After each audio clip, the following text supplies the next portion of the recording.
Thiruvananthapuram പാർലമെൻറ്റിലെ NDA സ്ഥാനാർത്ഥി Shri Rajeev ചന്ദ്രശേഖർജിയുടെ parliament മണ്ഡലത്തിലെ തെരഞ്ഞെടുപ്പ് പ്രവർത്തനങ്ങൾ വളരെ നല്ല രീതിയിൽ പുരോഗമിക്കുകയാണ്. എല്ലാ ദിവസവും പരമാവധി സമയം നമ്മുടെ പാർലമെൻറ്റിലെ വ്യത്യസ്ത വിഭാഗം ജനങ്ങളെ അദ്ദേഹം കണ്ട് അദ്ദേഹത്തിന് തിരുവനന്തപുരത്തെക്കുറിച്ചും തിരുവനന്തപുരത്ത് കേന്ദ്രമാക്കിക്കൊണ്ട് കേരളത്തിൻ്റെയും രാജ്യത്തിൻ്റെയും വികസനത്തെക്കുറിച്ചുമുള്ള അദ്ദേഹത്തിൻ്റെ കാഴ്ചപ്പാടുകൾ അദ്ദേഹം ജനങ്ങളോട് പങ്കുവയ്ക്കുമ്പോൾ വളരെ വലിയ പ്രതികരണമാണ് ഉണ്ടാകുന്നത്. എല്ലാ വിഭാഗം ജനങ്ങളിലേക്കും ഈ ചുരുങ്ങിയ ദിവസം കൊണ്ട് എത്തിച്ചേരാൻ സാധിച്ചു എന്നുള്ളതാണ് NDAയുടെ ഈ തെരഞ്ഞെടുപ്പ് പ്രവർത്തന സമയത്ത് ഞങ്ങൾ പ്രത്യേകതയായി കാണുന്നത്. ഈ സമയത്ത്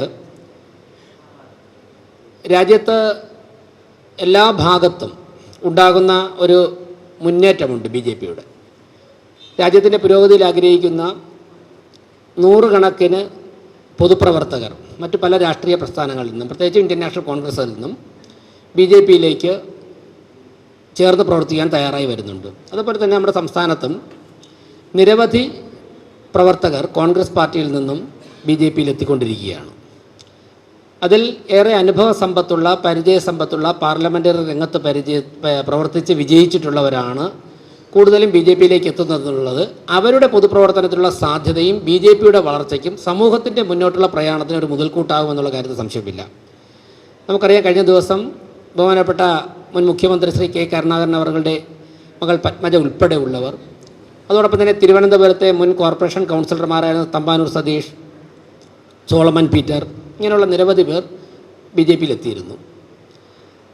അതിനെയൊക്കെ തുടർന്ന് നമ്മുടെയൊക്കെ തന്നെ തിരുവനന്തപുരത്തിൻ്റെ പൊതുപ്രവർത്തന രംഗത്തെ ഏറ്റവും പ്രധാനപ്പെട്ട മുഖങ്ങളിലൊന്നായിരുന്ന ഒരുപക്ഷെ ബഹുമാനപ്പെട്ട ലീഡറുടെ കേരളത്തിലെ രാഷ്ട്രീയ പ്രവർത്തന പാരമ്പര്യം പരിശോധിച്ചാൽ അതിൽ ഒരു പരിധിവരെ പ്രധാനമായും ആ മുന്നേറ്റങ്ങൾക്ക് സഹായിച്ച ശ്രീ മഹേശ്വരൻ നായർ, മഹേശ്വരേട്ടൻ ഇന്ന് BJPയിൽ ചേരുകയാണ്. അദ്ദേഹം നിരവധി കാലം KPCC എക്സിക്യൂട്ടീവ് മെമ്പറായിരുന്നു. തിരുവനന്തപുരം നഗരസഭയിൽ 20 വർഷം അദ്ദേഹം വളരെ വലിയ ഭൂരിപക്ഷത്തിൽ വിജയിച്ച് കൗൺസിലറായിരുന്നു. അദ്ദേഹം 20 വർഷം കൗൺസിലറായിരുന്നു. തിരുവനന്തപുരം കോർപ്പറേഷനിലെ പ്രതിപക്ഷ നേതാവായിരുന്നു. സ്റ്റാൻഡിംഗ് കമ്മിറ്റി ചെയർമാനായിരുന്നു. അതോടൊപ്പം തന്നെ ലോകം മുഴുവനും ശ്രദ്ധിക്കുന്ന പൂജപ്പര സരസ്വതി മണ്ഡപം, ആ സരസ്വതി മണ്ഡപത്തെ ഒരു വളരെ ചെറിയൊരു ആരാധന നടത്തുന്ന, സരസ്വതി ദേവിയെ ആരാധിക്കുന്ന ഒരു ചെറിയ ഒരു ക്ഷേത്രമായിരുന്നു. അതിനെ ഇന്ന് കാണുന്ന തരത്തിൽ ലോകപ്രശസ്തമാക്കി മാറ്റിയതിൻ്റെ പിന്നിൽ പ്രവർത്തിച്ച ഏറ്റവും പ്രധാനപ്പെട്ട പൊതുപ്രവർത്തകർ ഒരാൾ മഹേശ്വരേട്ടനാണ്. അദ്ദേഹം നിരവധി കാലം അതിൻ്റെ ഭരണസമിതിയുടെ പ്രസിഡൻ്റായിരുന്നു. തീർച്ചയായിട്ടും ശ്രീ മഹേശ്വരൻ നായർ അവരുടെ BJPയിലേക്കുള്ള ഇനിയുള്ള കാലങ്ങളിൽ BJPയിൽ ചേർന്ന് പ്രവർത്തിക്കുവാൻ അദ്ദേഹം എടുത്ത തീരുമാനം തിരുവനന്തപുരത്തെ എന്നല്ല കേരളത്തിലെ പൊതുപ്രവർത്തനത്തിന് വളരെ വലിയ സംഭാവനയാണ് നൽകുന്നത്. BJPയുടെ രാഷ്ട്രീയ പ്രവർത്തന പന്ഥാവിൽ ഇതൊരു ഏറ്റവും പ്രധാനപ്പെട്ട ഒരു മുതൽക്കൂട്ടായി ഞങ്ങൾ കാണുന്നു. അതോടൊപ്പം തന്നെ ശ്രീ രാജീവ് ചന്ദ്രശേഖർജി തിരുവനന്തപുരത്തിൻ്റെ പുരോഗതിക്ക് വേണ്ടി അദ്ദേഹത്തിൻ്റെ സമയം മാറ്റിവെക്കാൻ തീരുമാനിച്ച സാഹചര്യത്തിൽ ശ്രീ മഹേശ്വരൻ നായരെ പോലുള്ള ആൾക്കാർ ഞങ്ങളിലേക്ക് കടന്നു വരുന്നത്, പ്രത്യേകിച്ച് പാർലമെൻ്ററി രംഗത്തും പൊതുപ്രവർത്തന രംഗത്തും സമുദായ സംഘടനാ പ്രവർത്തന രംഗത്തും ഒക്കെ തന്നെ പ്രവർത്തിച്ച് പരിചയമുള്ളവർ കടന്നു വരുന്നത് വളരെ വലിയൊരു മാറ്റമായി ഞങ്ങൾ കാണുന്നു. ഞാൻ അദ്ദേഹത്തെ BJPക്ക് വേണ്ടി, BJPയുടെ ജില്ലാ കമ്മിറ്റിക്ക് വേണ്ടി ഒക്കെ തന്നെ സ്വാഗതം ചെയ്യുന്നു. നന്ദി, നമസ്കാരം. മഹേശ്വരേട്ടനെ നമ്മുടെ സ്ഥാനാർത്ഥിയും കേന്ദ്രമന്ത്രിയുമായുള്ള രാജീവേട്ടൻ ഷാൾ അണിയിച്ച് ആദ്യം സ്വീകരിക്കും.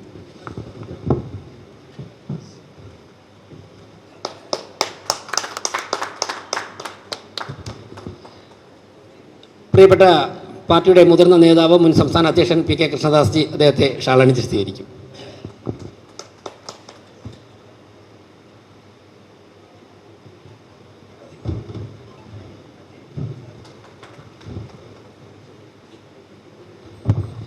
മഹേശ്വരനായിരുന്നു പൂജപ്പുരത്തെ നേരത്തെ കൗൺസിലർ. അപ്പോൾ ഇപ്പോൾ ഞാനാണ് ഇവിടെ കൗൺസിലർ. അതുകൊണ്ട് പ്രത്യേകിച്ചൊരു സന്തോഷം കൂടെ ഉണ്ട്. എല്ലാ ബൂത്തുകളും സ്വാഭാവികമായിട്ട് പൂജപ്പുരത്തെ ബൂത്തുകളൊക്കെ തന്നെ BJP നന്നായിട്ട് ലീഡ് ചെയ്യുന്ന ബൂത്തുകളാണ്. ഇനിയിപ്പോൾ അക്കാര്യത്തിൽ കൂടുതൽ ആവേശമാണ് ഞങ്ങൾക്ക് ലഭിക്കുന്നത്. നന്ദി, നമസ്കാരം. ഇനി നമ്മുടെ പത്രസമ്മേളനത്തിലേക്ക് ഇനിയിപ്പോൾ അടുത്ത ദിവസങ്ങളിലുമൊക്കെ ഞാൻ കഴിഞ്ഞ ദിവസം തന്നെ പറഞ്ഞു, അന്നത്തെ കൊണ്ട് സമ്മാന സദസ്സൊന്നുകൂടി തീർന്നില്ല, മുന്നോട്ട് പോവുകയാണെന്ന്. ഇനിയും നല്ല നല്ല വാർത്തകൾ തരാൻ വേണ്ടി ഞങ്ങൾക്ക് സാധിക്കുമെന്നുള്ള ആത്മവിശ്വാസത്തിലാണ്.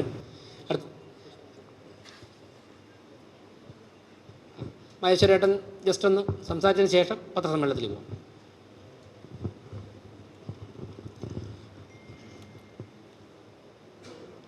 ബഹുമാനപ്പെട്ട നമ്മുടെ സ്ഥാനാർത്ഥി ശ്രീ രാജേഷ് ചന്ദ്രശേഖർജി, കൃഷ്ണദാസ്, നമ്മുടെ ജില്ലാ പ്രസിഡന്റ് ശ്രീ വി രാജേഷ്, ബഹുമാനപ്പെട്ട മാധ്യമ സുഹൃത്തുക്കളെ, ഞാനും കഴിഞ്ഞ ഒരു 3-4 വർഷമായി കോൺഗ്രസ് പ്രവർത്തനത്തിൽ സ്വല്പം അകന്ന് നിൽക്കുകയാണ്. അത് മറ്റൊന്നും കൊണ്ടല്ല, സ്വന്തമായിട്ട് ഉള്ള പല പല കാര്യങ്ങളുള്ളത് കൊണ്ടാണ് അങ്ങനെ മാറി നിന്നത്.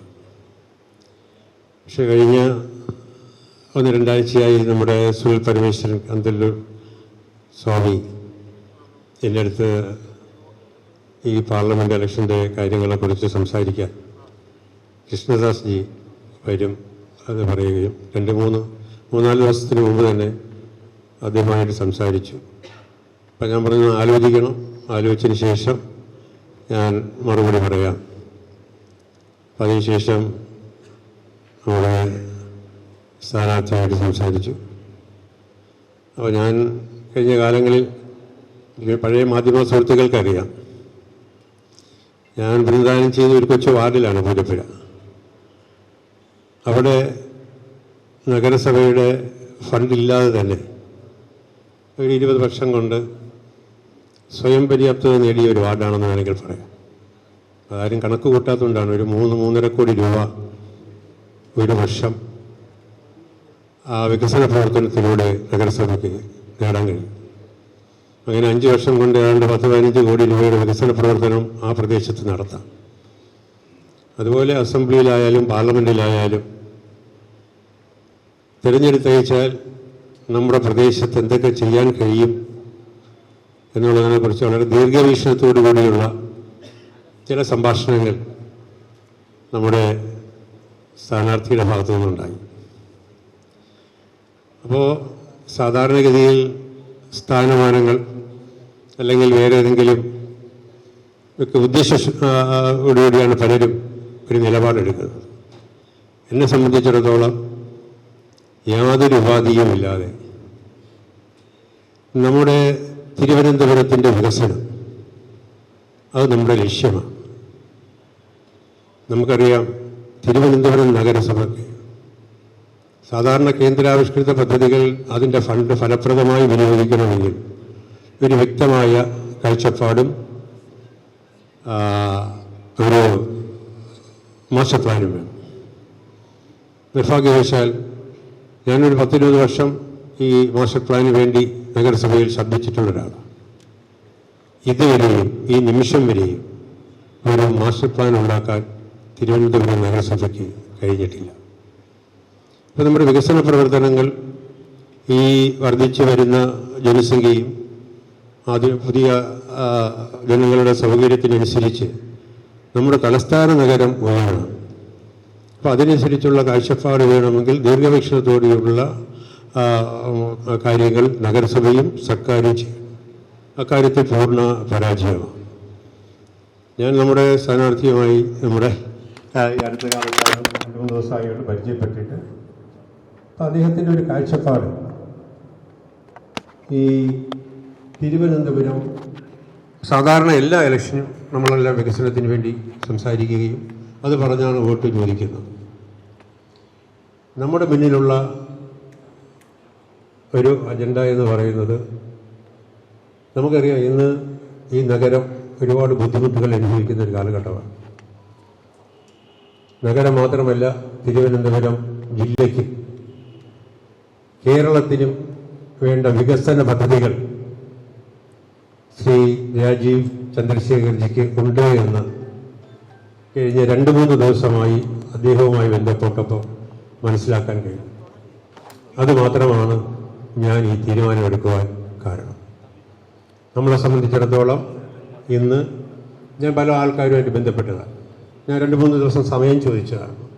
വ്യത്യസ്ത മതവിഭാഗ സാമൂഹ്യ സാംസ്കാരിക സംഘടനകളിലെ പ്രവർത്തകർ അവരെല്ലാം പറയുന്നത് നമുക്കിപ്രാവശ്യം രാജീവ് ചന്ദ്രശേഖർജിയെ വിജയിപ്പിക്കുക, വൻപിച്ച ഭൂരിപക്ഷത്തോടുകൂടി വിജയിപ്പിച്ചാൽ അദ്ദേഹത്തിന് വളരെ ദീർഘവീക്ഷണത്തോടുകൂടിയുള്ള കാഴ്ചപ്പാടുണ്ട് എന്ന് എനിക്കും ബോധ്യപ്പെട്ടു. പക്ഷേ അതിനേക്കാൾ ഉപരി നമ്മുടെ ഈ തിരുവനന്തപുരം പാർലമെൻറ്റിലെ ജനങ്ങൾ ബോധ്യപ്പെട്ടു കഴിഞ്ഞു എന്നാണ് ഞാൻ മനസ്സിലാക്കുന്നത്. എന്തായാലും അതുകൊണ്ടാണ് ഞാൻ ഈ ഒരു സംരംഭത്തിന് മുതിർന്നത്. എൻ്റെ മുന്നിലുള്ള ഒരു അജണ്ട എന്ന് പറയുന്നത് വൻപിച്ച ഭൂരിപക്ഷത്തോടു കൂടി നമുക്ക് പാർലമെൻറ്റിൽ അദ്ദേഹത്തെ നമ്മുടെ പ്രിയങ്കരനായ സ്ഥാനാർത്ഥിയെ അയക്കാം, അതിനുവേണ്ടി നമുക്ക് ഒന്നിച്ച് നിൽക്കാം എന്ന് മാത്രമാണ് എനിക്ക് അവസരത്തിൽ പറയാം.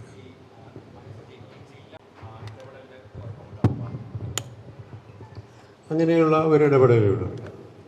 ഞാൻ എന്നെ കഴിഞ്ഞ കാലങ്ങളിലെല്ലാം പൊതുരംഗത്ത് പ്രവർത്തിച്ചത് മുമ്പത്തെ ഇന്ത്യൻ നാഷണൽ കോൺഗ്രസിൻ്റെ ലീഡറോടൊപ്പം നിന്ന് പ്രവർത്തിച്ചിട്ടുള്ള ഒരാളാണ്. അങ്ങനെയുള്ള കൈപ്പേറിയ അനുഭവങ്ങളൊന്നും, കാരണം ഞാൻ ആരുടെടുത്തും ഒരു സ്ഥാനമാനത്തിന് വേണ്ടി പോകാത്തതുകൊണ്ട് എനിക്ക് അങ്ങനെയുള്ള ദുഃഖങ്ങളൊന്നും എനിക്കില്ല. ഇനിയും അങ്ങനെ തന്നെയാണ് മുന്നോട്ട് പോകാൻ ഉദ്ദേശിക്കുന്നത്. ഇത് വൈകിയതിൻ്റെ കാരണങ്ങൾ ഞാനപ്പോൾ പറഞ്ഞു. ഇനി അത് അക്കാര്യത്തെക്കുറിച്ച് ഞാൻ പറയുന്നത് ഉചിതമല്ല. ഞാനും ശ്രീ മഹേശ്വരൻ നായർ സാറിനെ വെൽക്കം ചെയ്യുന്നു, സ്വാഗതം ചെയ്യുന്നു. എനിക്ക് വിശ്വാസമുണ്ട് അദ്ദേഹത്തിൻ്റെ കൂടെ പണിയെടുത്ത് നമ്മളൊരു പുതിയ തിരുവനന്തപുരം അതിൻ്റെ ഒരു വിഷൻ ഡോക്യുമെൻ്റ് ഉണ്ടാക്കും. നിങ്ങളെല്ലാവരുടെയും മുമ്പിൽ ആ വിഷൻ ഡോക്യുമെൻ്റ് വെരി സൂൺ ഞങ്ങൾ വയ്ക്കും. ഇത് ഈ ഇലക്ഷൻ കഴിഞ്ഞ് ആ ഒരു മുമ്പോട്ട് കൊണ്ടുപോകാൻ ഉള്ളൊരു ഡിറ്റർമിനേഷൻ കൊണ്ട് ഇവിടെ ഒരു മാറ്റം കൊണ്ടുവരാൻ ഞങ്ങൾ കൂടെ എടുത്ത് പണിയെടുക്കും, എടുത്ത് മുമ്പോട്ട് കൊണ്ടുപോകും. ഇന്ന് ഞാൻ ഒരു വേറെ ടോപ്പിക്കിനെ പറ്റിയാണ് നിങ്ങളുടെ മുമ്പിൽ വന്ന് ഒന്നോ രണ്ടോ പോയിന്റ് വെക്കാൻ ആഗ്രഹിക്കുന്നത്. ഈ കഴിഞ്ഞ 1-2-3 ദിവസം നമ്മുടെ ഇന്ത്യ അലയൻസിൻ്റെ 2 പാർട്ട്ണറും കോൺഗ്രസ് ലെഫ്റ്റ്, ഇവർ ഇന്ത്യ അലയൻസിൻ്റെ ചായയും സമോസയും കഴിക്കുന്ന പാർട്ട്ണർമാരാണല്ലോ. അവർ വെസ്റ്റ് ബംഗാൾ, തെലങ്കാന, ആന്ധ്രാപ്രദേശ്, തമിഴ്നാടു, കർണാടക എല്ലാ സ്റ്റേറ്റിലും ഒരു ഇന്ത്യ അലയൻസിൻ്റെ പേരിൽ ഇലക്ഷൻ ഫൈറ്റ് ചെയ്യുന്ന ഒരു കോമ്പിനേഷൻ ആണല്ലോ 2 പാർട്ടിയും. പക്ഷേ 2-3 ദിവസമായിട്ട് ഒരു ഭയങ്കര അടി, ഒരു പെട്ടെന്നൊരു കോമ്പറ്റീഷൻ. ശശി തരൂർ ഇന്നലെ പറയുന്നു left is cutting into the anti BJP vote. ഭയങ്കര ഒരു സ്റ്റേറ്റ്മെന്റ്. ചീഫ് മിനിസ്റ്റർ സഖാവ് പിണറായി വിജയൻ പറയുന്നു CAനെ പ്രൊട്ടക്റ്റ് ചെയ്യാൻ ഞാൻ മാത്രമേ ഉള്ളൂ. അങ്ങനെ ഒരു കോമ്പറ്റീഷൻ. എന്തിന് കോമ്പറ്റീഷൻ? ഒരു പർട്ടിക്കുലർ കമ്മ്യൂണിറ്റീനെ പേടിപ്പിച്ച് അവർ വോട്ട് കിട്ടാൻ പെട്ടെന്നൊരു കോമ്പറ്റീഷൻ. ഇതെല്ലാം ഒരു സൈഡിൽ നടക്കുന്നു. ശശി തരൂർ പറയുന്നു ഇത് ആൻറ്റി BJP വോട്ടിനെ ഡിവൈഡ് ചെയ്യുന്നൊരു എഫേർട്ട് നടക്കുന്നുണ്ട്. അപ്പോൾ എനിക്ക് 2 ദിവസമായിട്ട് ഞാൻ വിചാരിക്കുക ഇത് എന്തിൻ്റെയാണ് ഈ ഇലക്ഷൻ? ഈ ഇലക്ഷൻ തിരുവനന്തപുരത്ത് എങ്ങനെ ആൻറ്റി BJPൻ്റെ ഇലക്ഷൻ ആയി? ഞാനൊരു വലിയൊരു പൊളിറ്റിക്കൽ ആനലിസ്റ്റ്, ഒരു അങ്ങനെ ജീനിയസ് ഒന്നും അല്ലെങ്കിലും, ഞാനൊരു വിശ്വപൗരനല്ലെങ്കിലും എനിക്കൊരു ബേസിക് അണ്ടർസ്റ്റാൻഡിങ് ഉണ്ട്. ഈ ഇലക്ഷൻ ഇവിടെ ഇരിക്കുന്ന മെമ്പർ ഓഫ് പാർലമെൻറ്റിൻ്റെ പെർഫോമൻസ് നോക്കി അതിനെപ്പറ്റി ജനങ്ങൾ ഒരു ഓപ്പർച്യൂണിറ്റി കിട്ടുന്നു. അദ്ദേഹം പണി ചെയ്തിട്ടുണ്ടോ, പറഞ്ഞത് ചെയ്തോ, അതിൻ്റെ ഒരു ഒക്കേഷൻ അല്ലേ ഡെമോക്രാറ്റിക് പ്രോസസ്. അതെല്ലാം വിട്ട് ഇതിനെ വേറെന്തെങ്കിലും ആക്കുന്ന സമയത്ത് ഞാൻ വിചാരിച്ചു നമുക്കൊരു 15-20 മിനിറ്റ്സ് ഇരുന്ന് ഈ എലക്ഷൻ എന്താണ് ഈ എലക്ഷൻസിൻ്റെ ഇഷ്യൂ ഒന്ന് ഞാൻ പ്രസന്റ് ചെയ്യാൻ ആഗ്രഹിക്കുന്നു. ഇവിടെ 3 കാൻഡിഡേറ്റ്സ് ഉണ്ട്. 3 കാൻഡിഡേറ്റ്സ് റെപ്രസെന്റ് ചെയ്യുന്നത് 3 പാർട്ടി. ഒന്ന് കോൺഗ്രസ് പാർട്ടി, ഒന്ന് ലെഫ്റ്റ്, ഒന്ന് BJP NDA. ഈ എലക്ഷൻ റിയാലിറ്റി, ഈ എലക്ഷൻ ഒരു കമ്മ്യൂണിറ്റിൻ്റെ വോട്ടിന് ഫൈറ്റ് ചെയ്യാനുള്ള എലക്ഷൻ അല്ല. ഈ എലക്ഷൻ ജനങ്ങൾ 10 കൊല്ലം കോൺഗ്രസിന് കൊടുത്തപ്പോൾ അവരുടെ എന്തായിരുന്നു പെർഫോമൻസും ട്രാക്ക് റെക്കോർഡ്, ജനങ്ങൾ നരേന്ദ്രമോദിജീൻ്റെ BJPക്ക് 10 കൊല്ലം കൊടുത്തപ്പോൾ നരേന്ദ്രമോദിജി ആ 10 കൊല്ലം ജനങ്ങൾ തന്ന അവസരം എന്ത് ചെയ്തു. അതുകൊണ്ട് ലെഫ്റ്റ് 8 കൊല്ലം കേരള നാടിൻ്റെ ജനങ്ങൾ അവർക്കൊരു അവസരം കൊടുത്തു. ലെഫ്റ്റിൻ്റെ എന്തായിരുന്നു പെർഫോമൻസ്. ഇതാണ് ശരിക്കും എലക്ഷൻ. ഇതെല്ലാം പറയാണ്ട് 15 കൊല്ലത്തിൻ്റെ പെർഫോമൻസ് ഒന്നും തൊടാണ്ട് ഇതിനെ CAൻ്റെ ഒരു ഫിക്ഷൻ, CAൻ്റെ ഒരു നുണ, ആൻറ്റി BJP ഫ്രണ്ട് ഒരു നറേറ്റീവ് ഉണ്ടാക്കുന്നത് അത് ശരിയല്ല. അതൊന്നും ഒരു correct understanding of the democratic process അല്ല എന്ന് ഞാൻ വെക്കാൻ ആഗ്രഹിക്കുന്നു. അപ്പോൾ ഈ 3 ഫ്രണ്ട്, 3 പാർട്ടീൻ്റെ എന്തായിരുന്നു പെർഫോമൻസ് ഞാൻ ഒരു 10 സ്ലൈഡിൽ I will show it to you, facts, data. എന്നാൽ പിന്നെ എല്ലാവർക്കും നിങ്ങളുടെ മാധ്യമത്തോട് എല്ലാ ജനങ്ങൾക്കും മനസ്സിലാവും നരേന്ദ്രമോദിജീൻ്റെ BJP 10 കൊല്ലം ജനങ്ങളുടെ അവസരം കിട്ടിയപ്പോൾ എന്ത് ചെയ്തു, കോൺഗ്രസ് എന്ത് ചെയ്തു, ലെഫ്റ്റ് എന്ത് ചെയ്തു. സ്ലൈഡ് ഞാൻ പറയുന്നത് അതിന് ഫാക്റ്റാണ്. ഇന്ന് ഇന്ത്യൻ്റെ പൊസിഷൻ, ഇൻഡിപെൻഡൻറ്റ് ഇന്ത്യൻ്റെ ഹിസ്റ്ററിയിൽ ഏറ്റവും സ്ട്രോങ്, ഏറ്റവും മുമ്പോട്ട് പോകാനുള്ളൊരു പോസിബിലിറ്റി ഉള്ള സിറ്റുവേഷനാണ് ഇന്ത്യ ഇന്ന് 2024. നെക്സ്റ്റ്, എങ്ങനെ ഞങ്ങൾ ഇവിടെ എത്തി?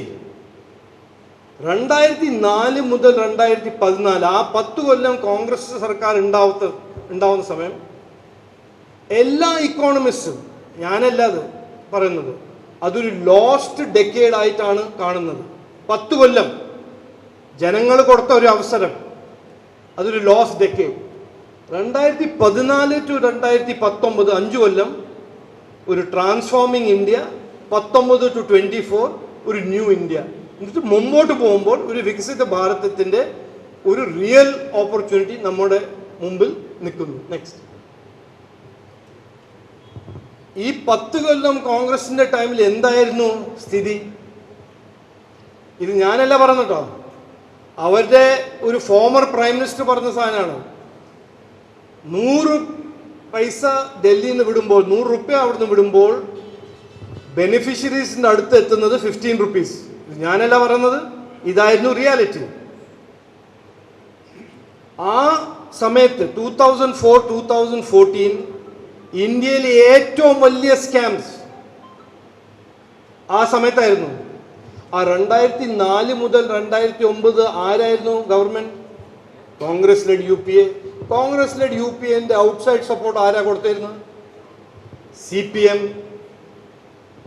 അപ്പോൾ CPM കോൺഗ്രസിൻ്റെ ഒരു കൊളാബറേഷൻ 2004 മുതൽ ഇതുവരെ ഒരു റിയൽ ഫാക്റ്റാണ്. നെക്സ്റ്റ്, ഈ 2014 മുതൽ 2024 വരെ എന്ത് നടന്നു?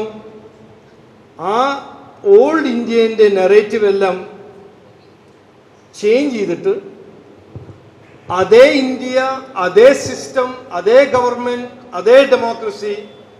ആ 100 രൂപ ഡൽഹിയിൽ നിന്ന് വിടുമ്പോൾ 100 രൂപ എത്തുന്നു.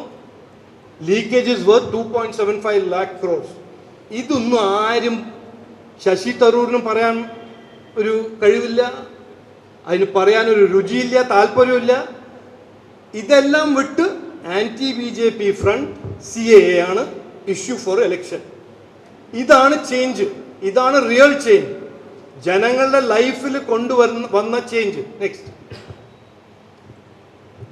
Economic performance. ഞാൻ ശരി ഡീറ്റെയിൽസ് അങ്ങനെ ഗ്രാനുലർ ഡീറ്റെയിൽസ് പോകുന്നില്ല. 2004 വിട്ട ഇക്കോണമി 8.9% അടൽ ബിഹാരി വാജ്പേയിൻ്റെ ഇക്കോണമി.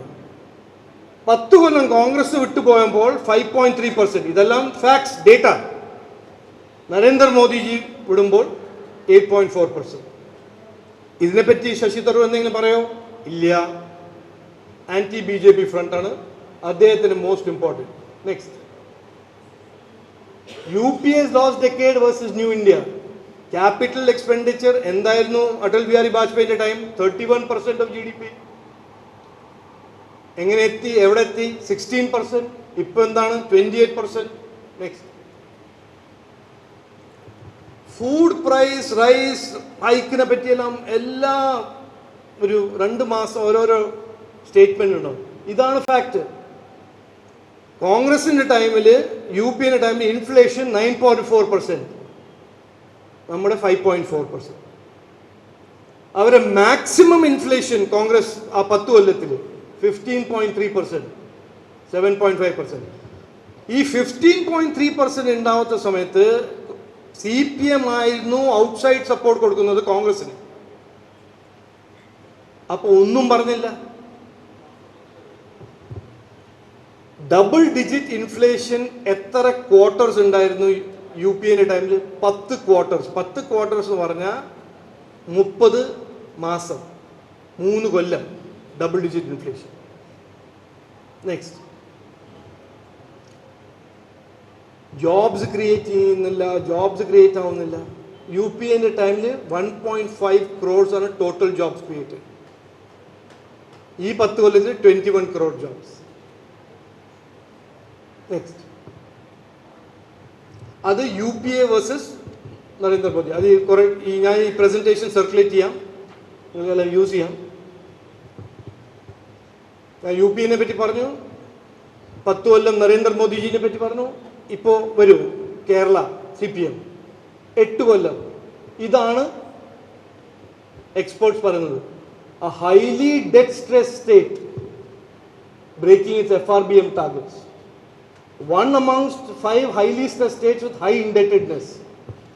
ഇന്ന് പെർ ക്യാപിറ്റ ഡെറ്റ്, ഒരു കുട്ടി ജനിക്കുന്ന മുമ്പ് കുട്ടീൻ്റെ തലയിൽ 1.2 lakhs ഡെറ്റാണ്. Only 3 states are a state with deteriorating debt situation. 8 Kollam ജനങ്ങളൊരു opportunity കൊടുത്തു ലെഫ്റ്റിന്. അവർ ഇന്ന് നെക്സ്റ്റ് ശമ്പളവും പെൻഷൻ കൊടുക്കാൻ അവർക്ക് വേണം ബോറോയിങ്. 58,000 crores ആയിരുന്നു കിഫ്ബി ബോണ്ട്സ്, ഇൻഫ്രാസ്ട്രക്ചർ ബോണ്ട്സ്. അത് എവിടെ പോയി? എന്തിൽ ഇൻവെസ്റ്റ് ചെയ്തു? പ്രൊഡക്റ്റീവ് ആസറ്റ് എന്തെങ്കിലും ക്രിയേറ്റ് ചെയ്തിട്ടുണ്ടോ? ക്രിയേറ്റ് ചെയ്തിട്ടുണ്ടെങ്കിൽ എന്താ ഇങ്ങനെ growth ഉണ്ടാവാത്ത, revenue growth ഉണ്ടാവാത്ത? Next, state is borrowing to meet day to day expenses. ഞാനിത് എക്സ്പ്ലെയിൻ ചെയ്യുന്നില്ല, കുറച്ച് ടെക്നിക്കലാണ്, ബട്ട് മനസ്സിലാവുന്നുണ്ട് എല്ലാവർക്കും. Next, and not spending on Kerala's future development. Next, അതിൻ്റെ കോൺട്രാസ്റ്റ് ആണ് നരേന്ദ്രമോദി ചെയ്ത ഫ്രജൈൽ 5 to top 5. നമ്മൾ ഏറ്റവും fastest growing economy in the world ആണ് ഇന്ത്യ, 8.4%. നെക്സ്റ്റ്, ഇത് 2,200 crores കേരളയ്ക്ക് സ്പെഷ്യൽ ആയിട്ട് റിലീസ് ചെയ്തതാണ്. അത് എവിടെ പോയി? എന്ത് ചെയ്തു? പ്രൊഡക്റ്റീവ് ആസറ്റ്സ് ക്രിയേറ്റ് ചെയ്തിട്ടുണ്ടോ? ഇൻഫ്രാസ്ട്രക്ചർ ക്രിയേറ്റ് ചെയ്തിട്ടുണ്ടോ? Next, contrast. ഇതാണ് education infrastructure creation by Narendra Modi. AIIMS 70 കൊല്ലത്തിൽ 1, ഇപ്പോൾ 22. ഞാനിപ്പോൾ എല്ലാം ലിസ്റ്റ് ചെയ്യാൻ പോകുന്നില്ല, ബട്ട് എല്ലാവർക്കും മനസ്സിലാവുന്നുണ്ട് പോയിന്റ് ഉണ്ടാക്കുന്നു. Next, skills. ഒരു കോംപ്രിഹെൻസീവ്, ഇത് എഗെയിൻ ഒരു ഡേറ്റ ഞാൻ ഷെയർ ചെയ്യുന്നു. 2014 ടോട്ടൽ വർക്ക് ഫോഴ്സ്, ഇന്ത്യൻ്റെ ടോട്ടൽ ജനങ്ങൾ രാവിലെ എണീറ്റിട്ട് പണിയെടുക്കാൻ പോകുന്ന, സാലറിക്ക് പണിയെടുക്കാൻ പോകുന്ന ജനങ്ങൾ 42 crore ജനങ്ങളായിരുന്നു ഇന്ത്യൻ്റെ വർക്ക് ഫോഴ്സ്. അതിൽ ഇൻഡിപെൻഡൻസിൻ്റെ 65 കൊല്ലം കഴിഞ്ഞ് സിറ്റുവേഷൻ ഇതായിരുന്നു. 30 crore Indians had no education, no skills. Skills ഇല്ല, എഡ്യൂക്കേഷൻ ഇല്ല. അതിൻ്റെ മീനിങ് എന്താണ്? എല്ലാ 4 ഇന്ത്യൻസിൽ നിന്ന് 3 ഇന്ത്യൻസ് വിത്തൗട്ട് സ്കിൽസ്, വിത്തൗട്ട് എഡ്യൂക്കേഷനാണ് അവർ പണിയെടുക്കുന്നത്. എടുക്കാൻ അന്ന് 2014 അവരുടെ സിറ്റുവേഷൻ. നെക്സ്റ്റ്, ഇതായിരുന്നു job growth UPA time. UPA എന്ന് പറഞ്ഞാൽ UPA with CPM support. 3 out of 4 people in workforce were unskilled. Next, ഇന്ന് ഓൾ ഇന്ത്യ ലെവലിൽ അൺഎംപ്ലോയ്മെന്റ് റേറ്റ് റെക്കോർഡ് ലോസിലാണ്. അൺഎംപ്ലോയ്മെന്റ് റേറ്റ് ഇതൊരു ആവറേജ് ആണ്. ഏറ്റവും ഹൈ അൺഎംപ്ലോയ്മെന്റ് റേറ്റ് ആണ് കോൺഗ്രസ് റൂൾ സ്റ്റേറ്റ്സ്. അത് എടുത്തു കഴിഞ്ഞാൽ the unemployment rate will even fall further. Next, women work force, labour force participation increase ചെയ്യുന്നു. Next, empowering women like never before. ഇതെല്ലാം ഞാൻ പറയുന്നത് ഒരു റീസൺ ആണ്. എൻ്റെ ഒരു ഹമ്പിൾ ഒപ്പീനിയനാണ്, ഈ ഇലക്ഷൻ ടൈമിൽ ഇതാണ് ഡിബേറ്റ് ചെയ്യേണ്ടത്, ഡിസ്കോസിൻ്റെ മെറ്റീരിയൽ.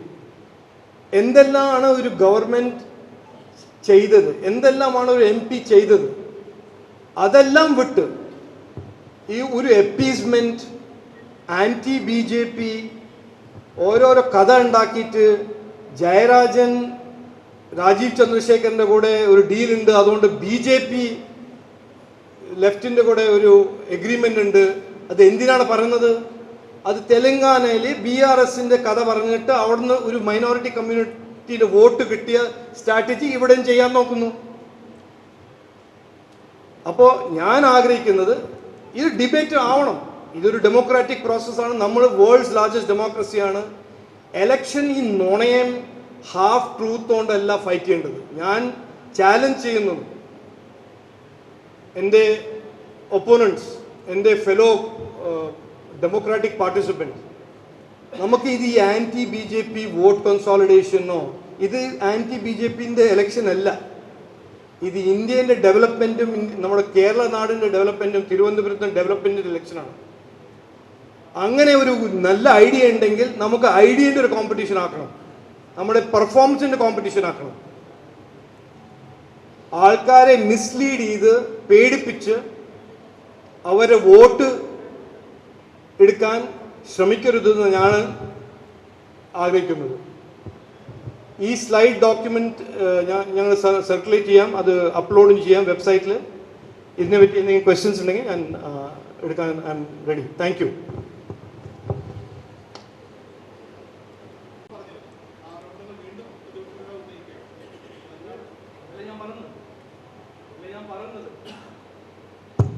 അതല്ല ഞാൻ പറഞ്ഞത്.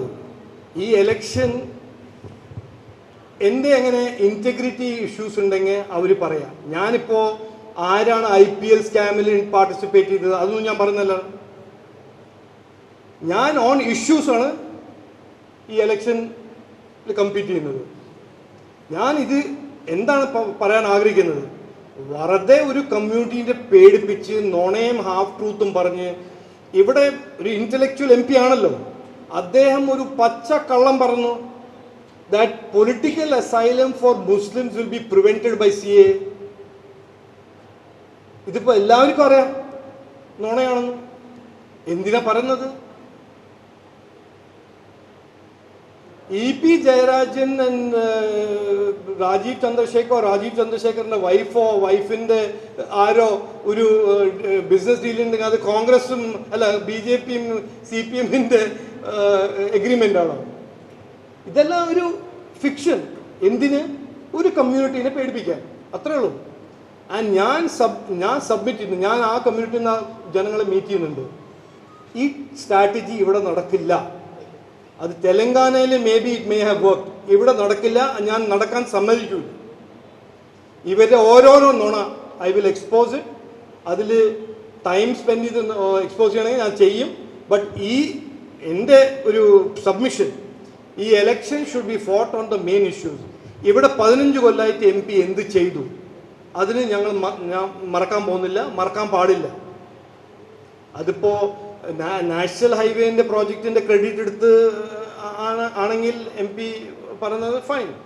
അപ്പോൾ അതിൽ ഞാൻ ഒരു റെസ്പോൺസ് കൊടുത്തല്ലോ. പിന്നെ ചന്ദ്രയാന്റെ ക്രെഡിറ്റ് എടുക്കണം, അതും തിരുവനന്തപുരത്ത് നല്ല ലോഞ്ച് ആയത്. ഒരു ബിസിനസ് ഞാൻ ഇത് ക്ലാരിഫൈ ചെയ്ത ഇത് പ്ലീസ് ഡോണ്ട് റിപ്പീറ്റ്. ഇതിന്റെ ഈ ഇഷ്യൂവിനെ ഡിസ്ട്രാക്ട് ചെയ്യുന്ന അങ്ങനെ ഡിസ്റെസ്പെക്ട് ചെയ്യില്ലേ പ്ലീസ്. ഞാനത് ആസ്ക്ഡ് ആൻഡ് ആൻസേർഡാ.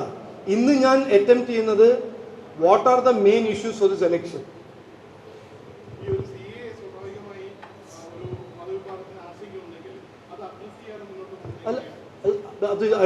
അല്ല നോക്കുന്നു, ഞങ്ങൾ അഡ്രസ് ചെയ്യുമ്പോൾ 2 റെസ്പോൺസിബിൾ പാർട്ടീസിന് 2 ലീഡർ ഇങ്ങനെ ഓരോരോ സാധനം പറയുമ്പോൾ ഞാൻ എന്താ ചെയ്യേണ്ടത്?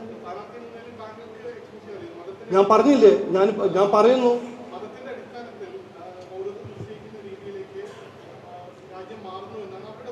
അത് നുണയാണെന്ന് ഞാൻ പറയുന്നു. അത് what more can I say? ഒരു വിശ്വപൗരമെന്ന് പറഞ്ഞ MP, ഭയങ്കര intellectual MP, asylum is band because of CA എന്ന് പറഞ്ഞാൽ ആരെന്തായിരുന്നു ചോദിക്കാത്തത്? ഇത് എങ്ങനെയാണ് കൺക്ലൂഷൻ? ഇത് എന്തിനാണ് ഇങ്ങനെ പറഞ്ഞത്? എന്തിനാണ് ആൾക്കാരെ പേടിപ്പിക്കുന്നത്?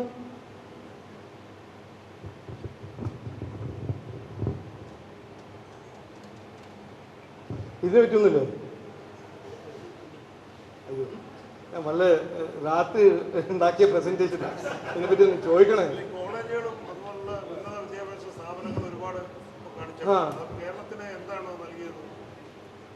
അത് ഈ എലക്ഷൻ കഴിഞ്ഞിട്ട് ഇവിടെ മാറ്റം വരും. അതെ,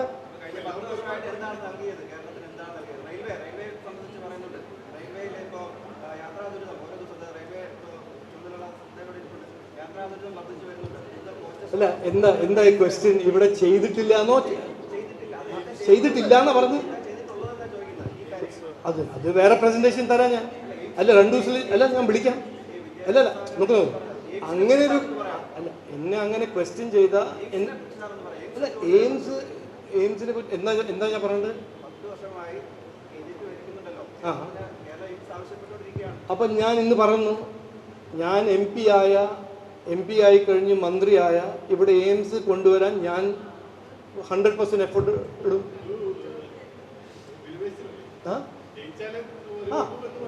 അല്ലെങ്കിൽ പിന്നെ അല്ല, അപ്പൊ അത് MP-യോട് ചോദിക്കൂ. MP അല്ല ഇപ്പൊ ഒരു വലിയ പറഞ്ഞു ഞാൻ ഹൈവേ ചെയ്തു, ഞാൻ മറ്റേത് ചെയ്തു. ഞാനല്ലല്ലോ MP. 15 കൊല്ലമായിട്ട് ഇവിടെ ഒരു MP ഉണ്ട്. ഈ ക്വസ്റ്റ്യൻ അവിടെ എന്താ ചോദിക്കാത്തത്? എനിക്ക് എൻ്റെ റെസ്പോൺസിബിലിറ്റി ആണത്. ഞാൻ MP ആവാത്തൊരു സ്ഥലത്ത് ഞാനാണ് എയിംസ് കൊണ്ടുവരുന്നത്.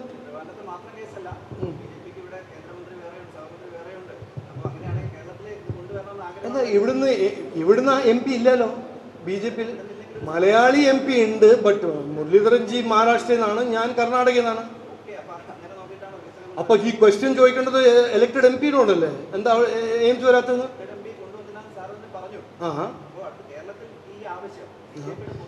അപ്പൊ ആവശ്യമുണ്ടെന്ന് ഞാനും റെക്കഗ്നൈസ് ചെയ്യുന്നു. അല്ല, കേരളത്തിൽ ഞാനിപ്പോ എല്ലാം പറഞ്ഞത്, ഞാൻ തിരുവനന്തപുരത്തിന് വേണ്ടി ഒരു മെൻഷൻ ചെയ്തിട്ടില്ല. ഞാൻ കേരളയാണ് പറഞ്ഞത്. ഞാൻ പറഞ്ഞത് തിരുവനന്തപുരം കേരള നാടിൻ്റെ തലസ്ഥാനമാണ്. തിരുവനന്തപുരത്തിൽ വികസനം വന്ന, ഇൻവെസ്റ്റ്മെന്റ് വന്ന കേരള നാടിൻ്റെ ഭയങ്കര ബെനിഫിറ്റ് ഉണ്ടാവും, നല്ല ബെനിഫിറ്റ് ഉണ്ടാവും. അത് നമുക്ക് എല്ലാവർക്കും മനസ്സിലാക്കുന്നതാണ്.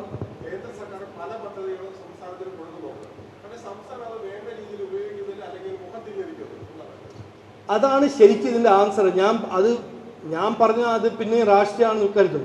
ഫോർ എക്സാമ്പിൾ, എൻ്റെ ministry Jal Shakti, safe drinking water, കാശ് റെഡിയാണ്, ബഡ്ജറ്റിന് അനൗൺസ് ചെയ്ത് വെച്ചിട്ടുണ്ട്. ബട്ട് അതിൻ്റെ മാച്ചിങ് ഫണ്ട്സ് സ്റ്റേറ്റിന് കൊടുക്കാൻ പറ്റുന്നില്ല. അപ്പം സ്റ്റേറ്റ് മുമ്പോട്ട് കൊണ്ടുപോകാൻ അവർക്ക് പറ്റുന്നില്ല. സംസ്ഥാന സർക്കാരിൻ്റെ ഫൈനാൻഷ്യൽ സിറ്റുവേഷൻ ഇവിടുത്തെ ഡെവലപ്മെൻറ്റിൻ്റെ മേലെ അത് ഇമ്പാക്റ്റ് ഉണ്ടാക്കുന്നുണ്ട്. അത് ക്ലിയർ ആണ്. എന്തോ ഗവൺമെന്റ് ഡേറ്റ, ഇതെല്ലാം published official data. Ministry of statistics and planning publish data. അല്ല, ഞാൻ ഇതിൻ്റെ കീശനെടുത്ത ഡേറ്റ അല്ല, അതാണ് ക്വസ്റ്റ്യൻ. അല്ല, നോക്കൂ, ഇത് ഞാൻ സാധനം കാണിച്ചത്. ഇത് LDFിൻ്റെ ഗവൺമെൻറ്റിന് സുപ്രീം കോർട്ടിൻ്റെ സബ്മിഷൻ.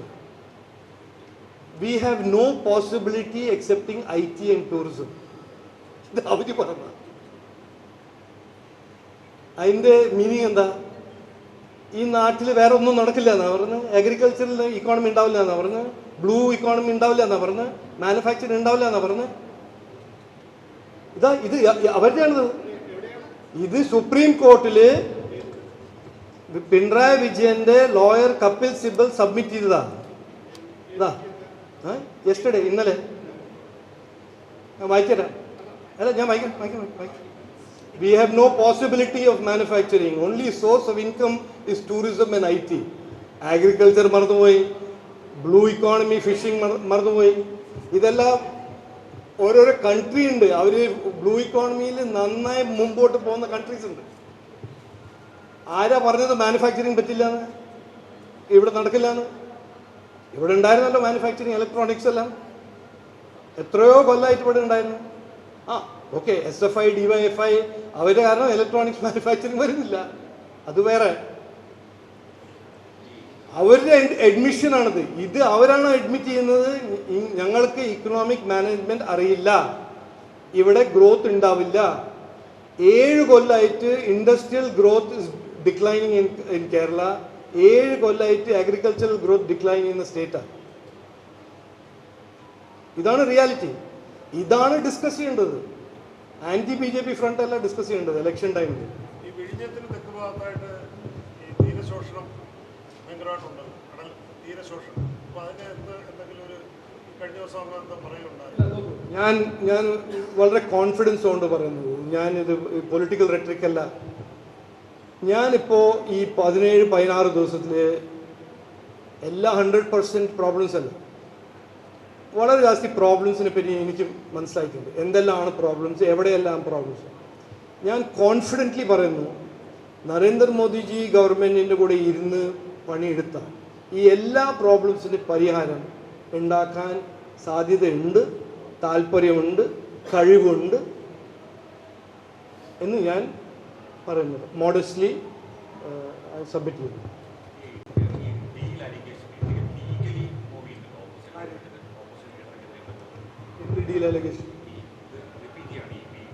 അതെ, എൻ്റെ ഒരു ഞാൻ 18 കൊല്ലമായിട്ട് രാഷ്ട്രീയത്തിൽ, എന്നെ ഇങ്ങനെ ഇത് ആദ്യത്തെ രാഷ്ട്രീയമല്ല. ഞാനിപ്പോൾ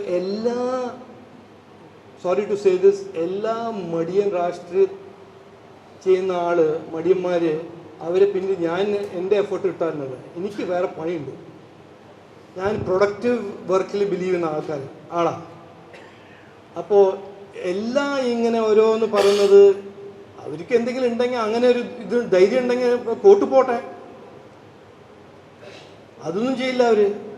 ഇങ്ങനെ ഓരോരോ ഹാഫ് ഇൻഫർമേഷൻ, ഇതെല്ലാം ഇപ്പോൾ കോൺഗ്രസിൻ്റെ ഒരു പോളിറ്റിക്സ്. അതുകൊണ്ടല്ലേ നല്ല ആൾക്കാരെല്ലാം കോൺഗ്രസ് വിട്ട് വേറെ പോകുന്നത്. ആർക്കത് ഇഷ്ടം ഇങ്ങനെ ഓരോരോ നുണയും ഹാഫ് ഇൻഫർമേഷൻ എടുത്ത് രാഷ്ട്രീയം ചെയ്യുന്നത്? ഞങ്ങൾക്കെല്ലാം പ്രൊഡക്റ്റ് ഇന്ത്യനെ മുമ്പോട്ട് കൊണ്ടുപോകണം, തിരുവനന്തപുരത്ത് മുമ്പോട്ട് കൊണ്ടുപോകണം, കേരളത്തിന് മുമ്പോട്ട് കൊണ്ടുപോകണം. അതാണ് ഞങ്ങൾ ചെയ്യുന്നത്, അതാണ് ഞങ്ങൾ ചെയ്യുന്ന താല്പര്യം, അത് ഞങ്ങൾ ചെയ്യുന്ന കഴിവുണ്ട്. Thank you. നമസ്കാരം.